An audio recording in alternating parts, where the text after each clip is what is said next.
Hey guys, welcome back. My name is Steve with LRM Leasing. If you guys remember, not long ago in another video, I was touching a little bit about the DT12 transmission.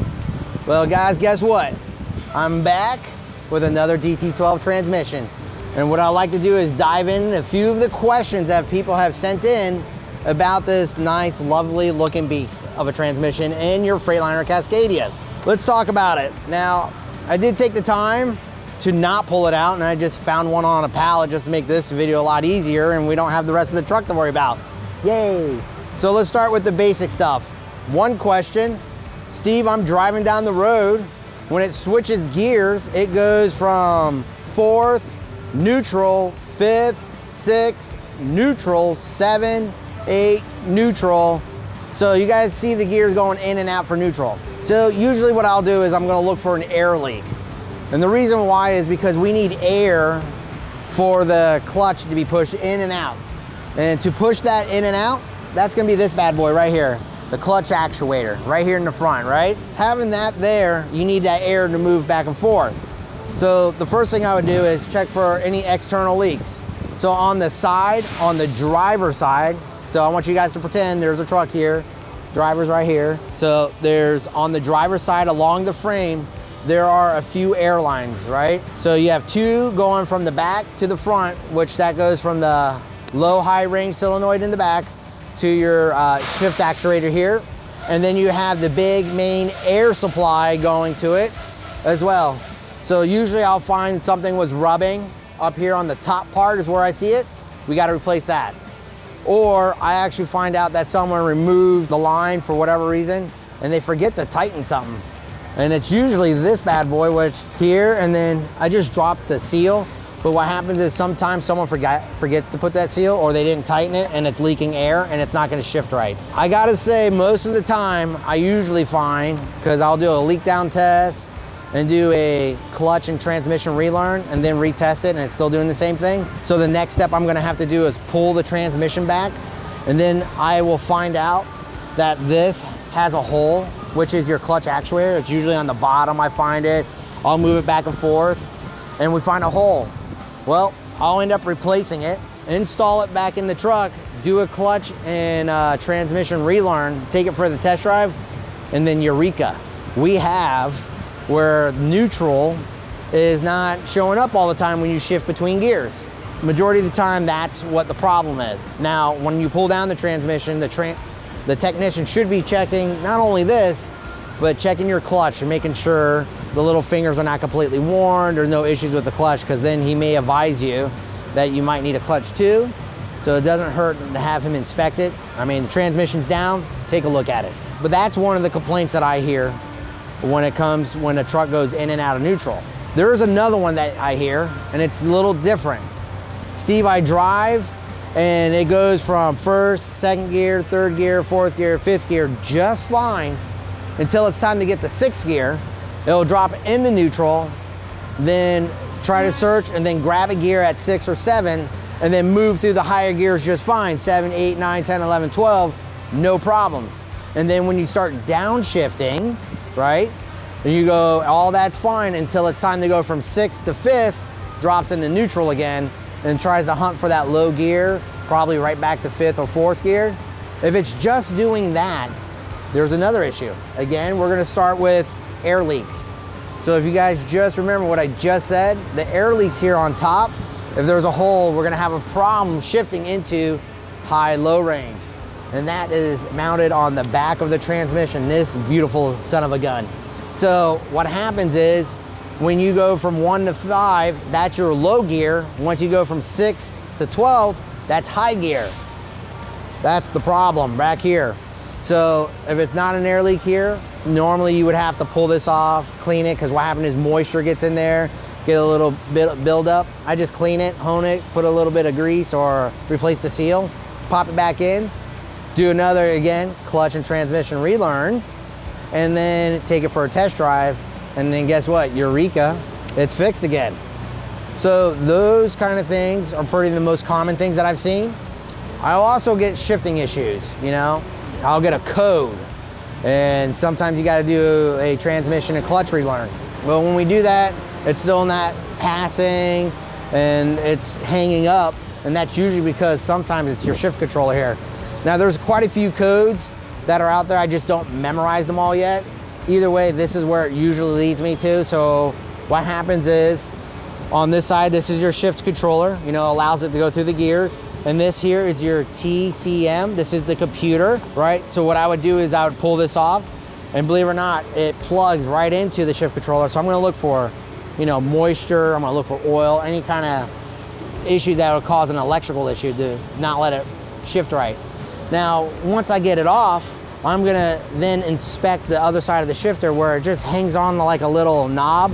I wanna check and see if it's worn down or the shifting area is worn down. And then the other thing is, it's called the split pin pushing. There's a little pin that goes in, and sometimes it hangs up, or it has an old style where it's the big one, you need to go to the smaller one, and that usually fixes that problem. Then the other issue is sometimes communication. I don't replace a lot of them, but it does happen. I've done like 4. It's the wire harness, but usually the wire harness is really well tucked up here.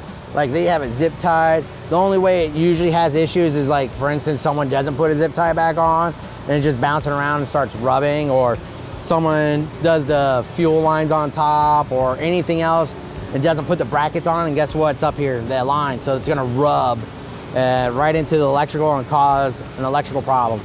But usually when you have a communication, I just look and see what might be touching and look for a broken or corroded wire, and then cut, replace. But to be honest, just replace the harness. It's a lot faster. You don't have to worry about tracing down a wire or butt connectors, and it's fast. You can do it by dropping the drive line and just hanging on top of the bad boy and just start cutting all the zillion zip ties and put it back on. So it's pretty easy. If you guys heard, and there was a question, is like, why do you need to do, what's the purpose of a clutch and transmission relearn? Well, the reason why we want to do that is, again, it's a computer. You know, we can't push in the pedal back in the old days and where you could just adjust the clutch to make sure. So what happened is now we're letting the computer do all that. So anytime you do a clutch, anytime I, believe it or not, drop it down, I just do a clutch and transmission relearn. One, it just gets the computer communicating, making sure everything's working like it's supposed to. And there's also a leak down test. I'll run that one as well. Unfortunately, you guys, you know, the drivers can't do that from home because you have to have a proper computer system to hook up to it. I know I use Detroit software in our shop all the time just because we have a lot of Freightliners here. And I'm not 100% about the other brands, you know, like J-Pro or Nexic. I'm not very familiar with them. I don't use it every day. So if it's in there, I'm pretty sure you have to go to the transmission area and then look for transmission and clutch relearn. And then me saying that, just keep that in mind when you go to a shop and you got to do a clutch, or you need to get a clutch done. You might want to ask them, hey, are you able to do a clutch and transmission relearn? Because sometimes when they put it in there, the truck ain't gonna move. And if the shop says I don't have the software, you kind of SOL. So just always ask those questions, especially if you have a Freightliner with a DT12 transmission, if they have the proper software to hook up to the transmission side. You know, there was a question that it was in the last one not long ago, you know, what kind of oil. So just remember, guys, full synthetic, 75-90 weight. I know there are some out there that says 85 or something like that as well, but if you go to Freightliner, they're gonna give you 75-90 weight synthetic oil. And then the recommended time to change is anywhere between 60 to 100,000 miles. I would highly recommend, if you get a used truck, first of all, you don't know, just change it and then write it on your calendar, and now you know when to start averaging that time. So I would do that on the transmission as well as the differentials. And I do it on my car, especially if it's used. I don't know how long that oil's been in there. It's just spend the money real quick and flush out the fluid, put new in there, and now you have a record of when you started with new fluid in your transmission and your differentials. All right. Now the next thing is, customer wanted to know, where do you check your oil and fill? Well, if I said this is the driver's side, it's gonna be on the passenger side. So we're gonna tippy-toe on the other side.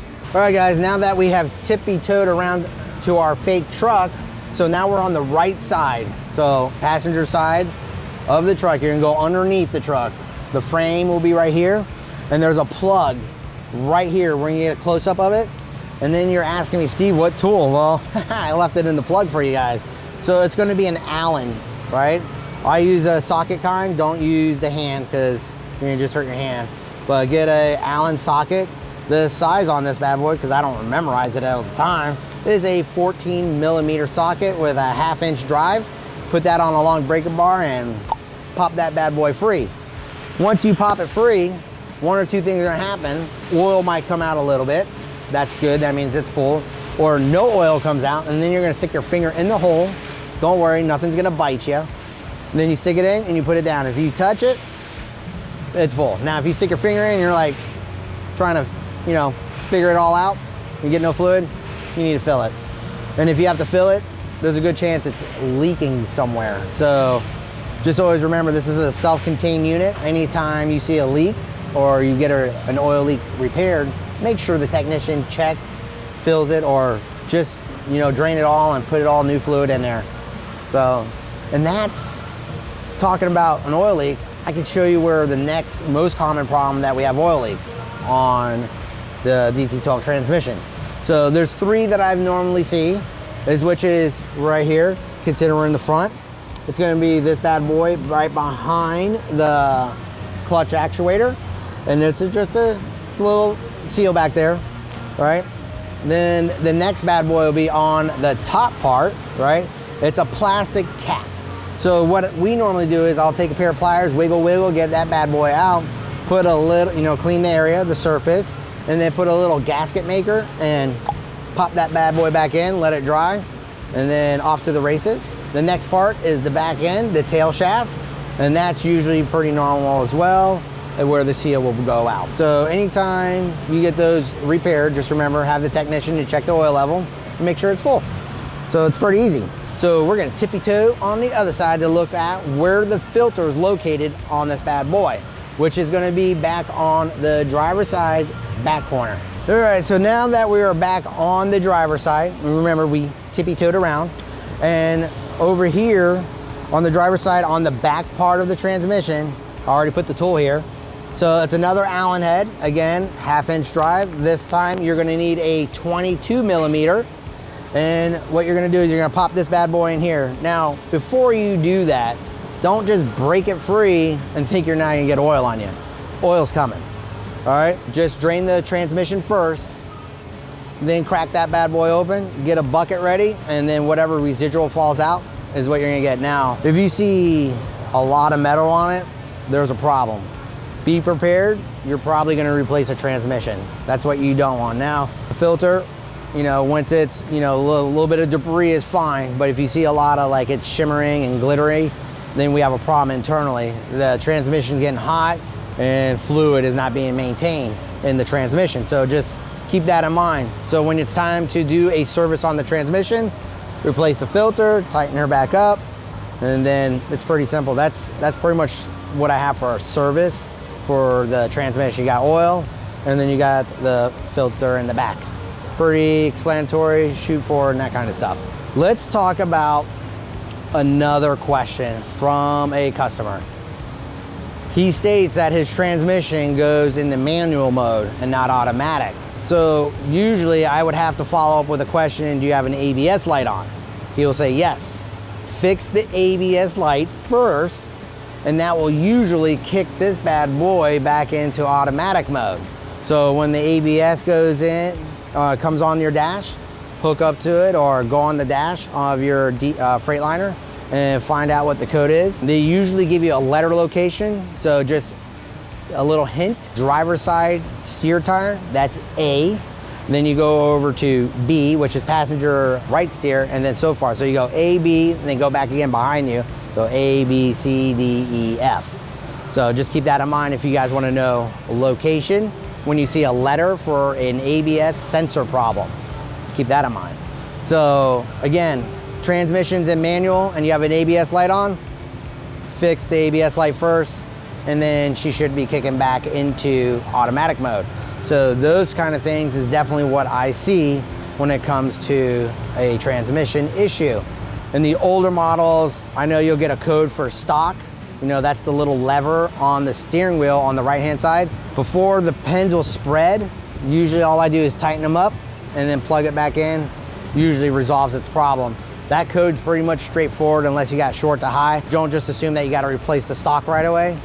Just check the pins, make sure they're tight, then install it, and then see if it goes away. Throughout, you know, doing the clutch and transmission relearn, it's just its way for it to sync up with the clutch, making sure everything's working correctly in there. So it's always gonna be part of our procedure anytime we take the transmission down or even doing some diagnostic. All right guys, so those are most of the common questions that I get asked quite a bit about this beautiful DT12 transmission. Now, if I didn't hit one of the questions or you still may have a concern, guys, leave a comment at the bottom. It's the only way I'm gonna answer those bad boys. And you get in touch with me and try to figure out the solution for you. Because remember, my goal is to save you money. So if you guys like this video, pound that like button. And again, comments, questions, leave at the bottom. And you guys want more content, especially to save money or know a little bit more of the know-how, you guys gotta subscribe. I'll see you guys around in the next video. Have a great day.